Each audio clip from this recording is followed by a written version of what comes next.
Here's some things I wish I knew before I went into labor with my son. Number 1, the epidural. No one told me that it would cause gas to get trapped. It got trapped in my spine for a little over a week. It was excruciatingly painful. I thought it was never going to end. It made the first week and a half miserable. I wouldn't say depressed, but I was sad. I thought, oh, this is just it. I'm just going to be in pain. It goes away. I didn't know that, but no one told me. And then afterwards, my sister-in-law told me that it got trapped in her shoulder. So look out for that. Number 2, the itchiness. Now, when I got the epidural, I was still planning on natural birth. And I wasn't itchy. Now that I think about it, yeah, I wasn't itchy. But then I had to have an emergency C-section, and I woke up from the emergency C-section to my handsome little man, and very itchy. I mean, extremely itchy, like scratching my face, creating cuts, and bleeding itchy. No one warned me about that. No one warned me that you can go from being totally fine to needing an emergency C-section and throwing up everywhere in like 2 seconds. No one warned me. Let's think of some other things. Here we go. I made thank you appreciation baskets for the labor and delivery staff. No one told me that after you give birth, they switch you to another floor. At least in Florida where I gave birth, they switch you to another floor, like postpartum care. So I was Amazoning right after I gave birth, everything for another basket, because I felt, sorry, he just got vaccinated yesterday, so he is a little fussy. No one told me that, and this one's good. So no one told me that when you give birth, they have these cool new monitors that they put on the babies. You okay? He's pooping, hold on. So yeah, no one told me that they have these little monitors. It went on his ankle, and if he got too close to a door, if it got wet, so basically someone tried to take him, or if it got wet, it would sound an alarm, so they would know if someone took him. And then he had 2 bracelets, one on his arm, one on his ankle, and then I had a bracelet, and my husband had a bracelet, and they all had the same numbers on them, so that they matched up. I went into the hospital thinking, what if they switch my baby? Luckily, they had all that, and he was the only boy to be born. There were 7 other girls, so I was really not worried at that point. I'm trying to think of other things that could be helpful.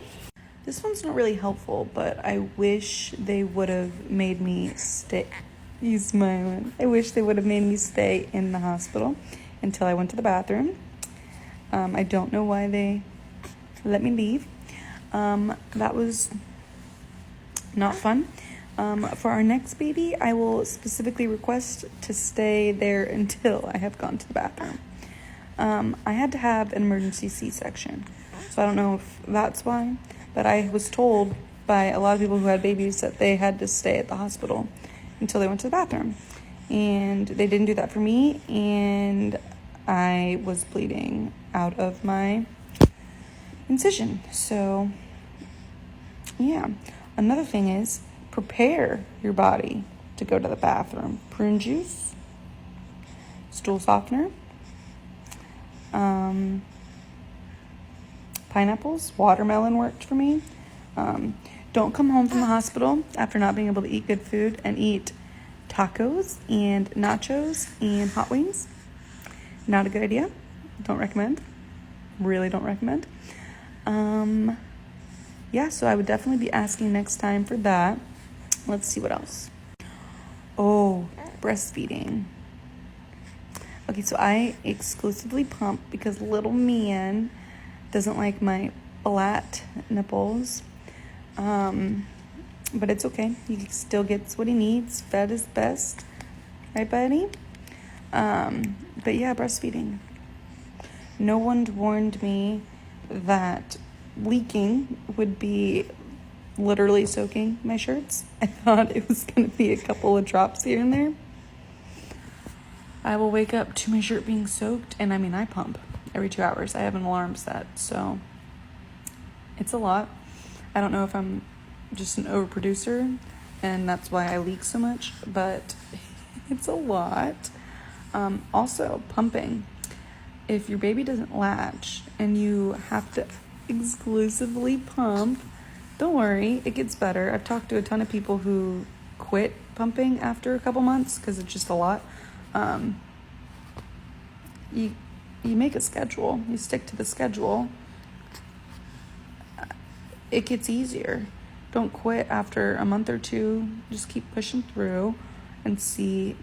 Now, obviously, if it's not working for you, do it, what you need to do. Fed is best. But if it's just because you're tired or you're sad, you're going through some stuff, it does get better. I thought, oh my gosh, I'm a cow. All I do is produce milk all day. But now it's way better. I'm not nearly as tired. We're on a schedule. It's nice. And then I don't have to buy formula. Fun fact, you spend a ton of money breastfeeding. Pump parts, cleaning supplies for the bottles and for the pump parts. Let's see, good food for you, coconut water. It's expensive too. Not as expensive as formula, but it's expensive. Oh, and then the online shopping, because you'll be up at 3 a.m. and what else is there to do at 3 a.m.? Another thing no one warned me about that I wish they did when I went and gave birth was how quickly they go from eating virtually nothing to needing so much milk. We were in the hospital. He didn't latch very well. We were feeding him syringes. They release us. They give us like a paper with how much approximately he should be eating. He's pooping. And we take him home. And night 1 went okay. He ate about the same. But night 2, he went from eating like a couple syringes to 3 ounces, which was way above what it said he needed, but he didn't spit it up. And he's been eating a ton since. He can eat like 6 ounces and in a single sitting, and he's only 2 months old. He was born 7 pounds, 15 ounces, and yesterday was his 2-month follow-up, and he was 12 pounds, 9 ounces. So he's almost kind of double his birth weight. He's a big boy. He's grown 3.5 inches. So I just have a big guy. Yeah, you tell Mama. You tell me. Another thing I wish they would have told. It's okay. It's okay. Hold on. Okay, so handsome man. He's so cute. Another thing that I wish people would have told me is just, it's okay if you need a C-section. Doesn't make you any less of a mama. In my opinion, it's a harder birth. I don't know how natural birth is, but I know the C-section was awful. I don't remember. I just know what my husband's told me. He could barely not cry even telling the story. But we're all here. We're all safe. We're good. But yeah, I thought afterwards I was really sad. I was like, dang, I had a C-section. I didn't get to experience natural birth. I've looked into, what are you doing? Natural birth after C-section.